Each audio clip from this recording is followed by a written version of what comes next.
All right, thanks very much. So, as I think we all know, I'm kind of preaching to the choir in this crowd, but most buildings are designed from the top down, and even though most of the support obviously comes from the bottom up, I wouldn't say foundations are necessarily invisible, but let's say out of sight, out of mind to some members of the project team. And I am not seeing, there we go, thank you very much. So again, this is kind of the structure that we generally see for a project. The architect designs an overall concept, or as I tease my architect brothers and sisters, they make things look pretty. Then there is a structural design to support the architect's vision. Later come in with all of those things in place, the foundation design, and it's really only at that point that the ground conditions are being considered by the foundation designers. And what could we do potentially? At that point, we're responding to restraints as opposed to being potentially proactive. So what if we potentially reverse that order? And I don't just mean doing borings or CPTs or site characterizations before construction starts. We already do that. What we're talking about is taking the site characterization and expanding on that to look at foundation overall strategies, not just to support the buildings, but what else could the foundations potentially open up in terms of possibilities for the building, and then work backwards to have, or not backwards, but in a new way for structural systems based off of those possible strategies, and then the architecture follows from that.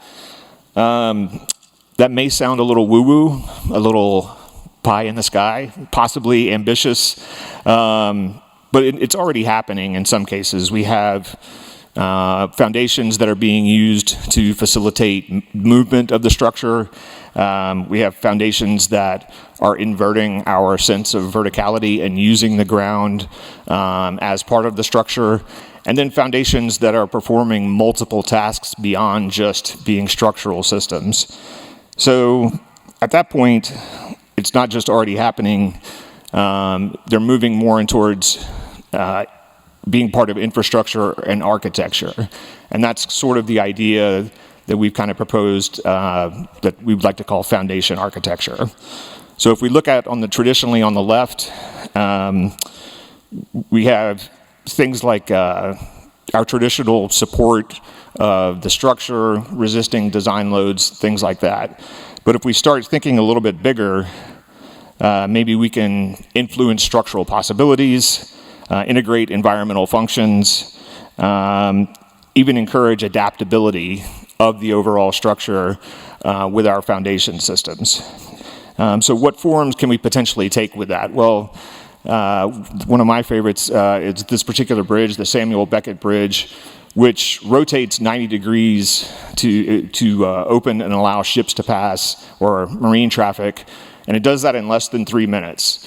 And the reason it's able to do that is because the foundation that you see in the picture on the left, on the right, is that same foundation, and that houses all of the mechanics and the hydraulics to enable that rotation. So now the foundation is not just supporting loads, but it's actually enabling the structure to become dynamic.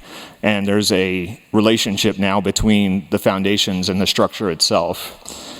And the foundation is not simply, resisting loads. It's, again, increasing the dynamism of the entire system.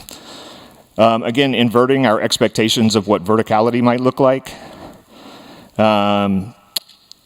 The ground in this case is not something to be avoided. It's something to inhabit. So it's less of a constraint and more of an opportunity, which I think is a sentence that I will come back to a lot when it comes to the ground and foundations. So this, what I like to refer as the quarry hotel, they've used the ground as the actual structural member for support of the building. And again, we're not just we're not just working around the constraints of the ground, we're opening up the possibilities that the ground might provide for sort of out-of-the-box thinking for the eventual architectural design. Moving on to some other examples, which we're starting to see more and more common these days, but still maybe not as prevalent as some people think. Designing foundation systems for adaptability. So instead of a foundation having to be a permanent system, in the case that we see here, this is the Fannie Mae building in Washington, D.C. The existing foundation system was abandoned. There's a new foundation system of micropiles that were installed to disconnect the building entirely from the ground surface temporarily to facilitate the maximum use of the space available. It's a relatively constrained site. It's a historic building. There can't be any vertical or any change to the building itself, no building up. So the developers wanted to build below it and expand around it. And to facilitate that, there's a temporary system of micropiles, some of which will then end up becoming permanent, but not all of them. So again, promoting an adaptability of the construction process as opposed to just resisting forces. When we get into the multiple function, we have a few different ideas of what that could look like. Some things are probably already familiar to you. On the right, we say, for example, thermal systems that are being installed in foundation systems. In the center, an interesting foundation system that allows for buoyancy of the mat foundation that it sits on and sliding along piles for flood resilience. And then even things like cathodic protection and other systems that can be built into mats and then the foundations that are tied into those mats. And again, at that point, these foundations aren't just structural elements, but they're really moving into environment and infrastructure. So if we think as foundations as infrastructure,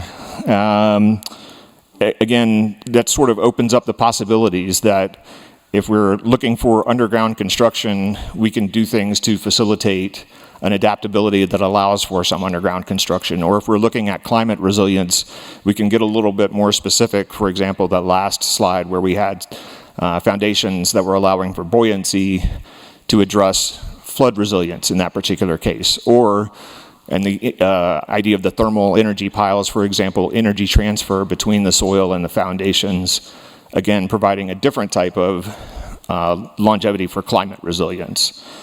So again, the ground becomes part of a broader environmental system.